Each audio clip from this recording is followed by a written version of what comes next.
hearty congratulations.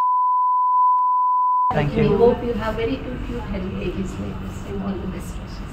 Small gift wishing you a very healthy and safe pregnancy. Thank you so much. Happy afternoon sir. Happy afternoon ma'am. Sir ನಿಮ್ಮ ಹೆಸರು ಮತ್ತು ನಿಮ್ಮ age ಹೇಳಿ. Age 34. Ma'am ನಿಮ್ಮ age? 27. Sir ಎಲ್ಲಿ work ಮಾಡ್ತಿದ್ದೀರಾ? IT company. Ma'am ನೀವು work ಮಾಡ್ತಿದ್ದೀರಾ? ಫಸ್ಟ್ ವರ್ಕ್ ಮಾಡ್ತಾ ಇದ್ದೆ, ಸೊ ಇವಾಗ ಮನೇಲಿ ಜಾಬ್ ಕ್ವಿಟ್ ಮಾಡ್ತೀನಿ. ಓಕೆ. ಮದುವೆ ಆಗಿ ಎಷ್ಟು ವರ್ಷ ಆಯಿತು ಸರ್? 3.5 years running. ಓಕೆ. ಗರ್ಭಗುಡಿ ಬಗ್ಗೆ ಹೇಗೆ ಗೊತ್ತಾಯಿತು ನಿಮಗೆ? ಯೂಟ್ಯೂಬ್ ಬ್ರೌಸ್ ಮಾಡ್ತಾ ಇರುವಾಗ ಯೂಟ್ಯೂಬ್ ಎಲ್ಲ ಚೆಕ್ ಮಾಡಿದ್ವಿ, ಸೊ ಅವಾಗ ಗೊತ್ತಾಯಿತು. ಓಕೆ. ಗರ್ಭಗುಡಿ ಬರೋಕ್ಕೂ ಮುಂಚೆ ಬೇರೆ ಹಾಸ್ಪಿಟಲ್ಗೆ ಟ್ರೀಟ್ಮೆಂಟ್ಗೆ ಟ್ರೈ ಮಾಡಿದ್ರಾ? ಮಾಡ್ತಾ ಇದ್ವಿ. ಸೊ ಆಲ್ಮೋಸ್ಟ್ 3 years ಅಲ್ವಾ, ಮುಂಚೆಯಿಂದಾನು 1 year ಆದಮೇಲೆ ಸ್ಟಾರ್ಟ್ ಮಾಡಿದ್ವಿ ಫರ್ಟಿಲಿಟಿ ಟ್ರೀಟ್ಮೆಂಟ್ಗೆ. ನಮಗೆ ಅಷ್ಟು ಸ್ಯಾಟಿಸ್ಫ್ಯಾಕ್ಷನ್ ಇರಲಿಲ್ಲ. ಬೇರೆ ಕಡೆ IVI ಮಾಡಿದ್ದೀವಿ, ಮಲ್ಟಿಪಲ್ ಸೈಕಲ್ ಮಾಡಿದ್ದೀವಿ, ಬಟ್ ಸಕ್ಸಸ್ಸು ಆಗಿಲ್ಲ, ಏನಿರಲಿಲ್ಲ. ಸೊ ಆವಾಗ ಹುಡುಕಿದಾಗ ಗರ್ಭಗುಡಿ ಸಿಕ್ತು ನಮಗೆ. ಸೊ ಅದರಲ್ಲಿ ಸ್ವಲ್ಪ ಯೂನಿಕಾಗಿ ಕಾಣಿಸ್ತಾ ಇತ್ತು.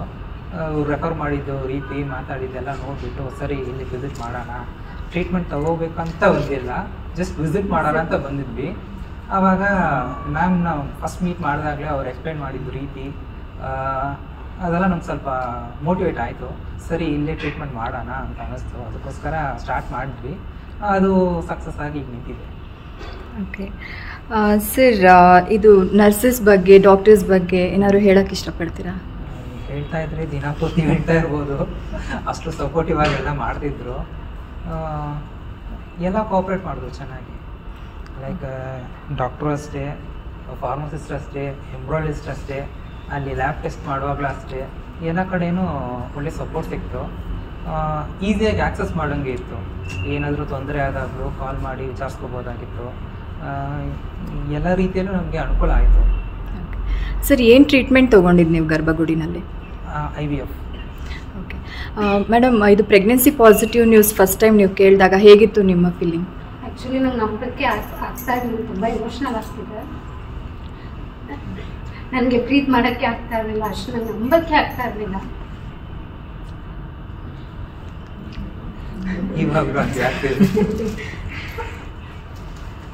ಬಟ್ ತುಂಬ ಹ್ಯಾಪಿ ಆಯಿತು.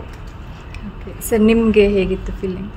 ನನಗೂ ಅಷ್ಟೇ, ಲೈಕ್ ಡ್ರೀಮ್ಸ್ ಕಮ್ಸ್ ಟ್ರೂ ಅಂತೀವಲ್ವಾ, ಆ ಥರ ತುಂಬ ದಿವಸದಿಂದ ಟ್ರೈ ಮಾಡಿ ಸದ್ಯಕ್ಕೆ ಒಂದು ಪ್ಯಾರೆಂಟ್ಹುಡ್ ಹಾಕ್ತಾ ಇದ್ದೀವಿ ಅಂತ ಒಂದು ಖುಷಿ, ಕನಸು ನೆನೆಸಾದ ಮೂಮೆಂಟ್ ಅಂತ ಹೇಳ್ಬೋದು.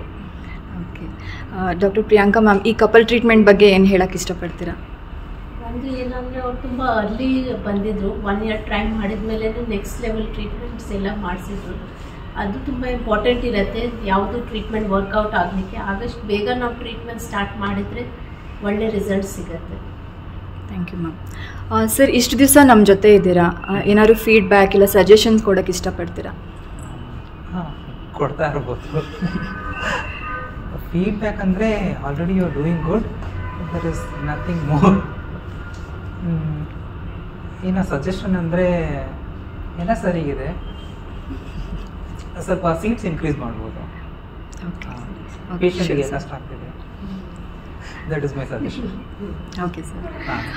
ಸರ್, ಅಂದರೆ ಕಪಲ್ಸ್ ಬೇರೆಯವ್ರು ಇರ್ತಾರೆ, ಅಂದರೆ ಮಕ್ಕಳಿಗೋಸ್ಕರ ಟ್ರೈ ಮಾಡ್ತಿರ್ತಾರೆ, ಅಂಥ ಕಪಲ್ಸ್ಗೆ ಏನು ಹೇಳಕ್ಕೆ ಇಷ್ಟಪಡ್ತೀರಾ? ದಯವಿಟ್ಟು ಇಲ್ಲಿ ವಿಸಿಟ್ ಮಾಡಿ ಅಂತ. ಟೈಮ್ ವೇಸ್ಟ್ ಮಾಡಿದ್ದೀವಿ ಕೂಡ ಒಬ್ಬರಿಗೆ, ಮೇ ಬಿ ಬರ್ಬೋದು ಅವ್ರು ನೆಕ್ಸ್ಟ್ ಮಂತ್. ದಯವಿಟ್ಟು ಟೈಮ್ ವೇಸ್ಟ್ ಮಾಡಬೇಡಿ. ಯಾವಾಗ ನಿಮ್ಗೆ ಗೊತ್ತಾಯಿತು ಈ ಥರ ಏನು ತೊಂದರೆ ಇದೆ ಅಂತ ಕೀಪ್ ಆನ್ ಟ್ರೈ ಮಾಡೋದು ಬಿಟ್ಬಿಟ್ಟು ಫಸ್ಟ್ ವಿಸಿಟ್ ಮಾಡಿದ್ರೆ ಚೆನ್ನಾಗಿರುತ್ತೆ. ಒಂದು ಸೊಲ್ಯೂಷನ್ ಸಿಗುತ್ತೆ ಅವ್ರಿಗೂ, ಏನು ಪ್ರಾಬ್ಲಮ್ ಇದೆ ಅಂತ ಐಡೆಂಟಿಫೈ ಮಾಡೋದು, ಅರ್ಲಿ ಐಡೆಂಟಿಫೈ ಮಾಡೋದು ಈಸಿ ಆಗುತ್ತೆ ಅವ್ರಿಗೆ. Thank you sir. Thank you ma'am. Wishing you a healthy and safe pregnancy ma'am. Congratulations to both of you. Thank you.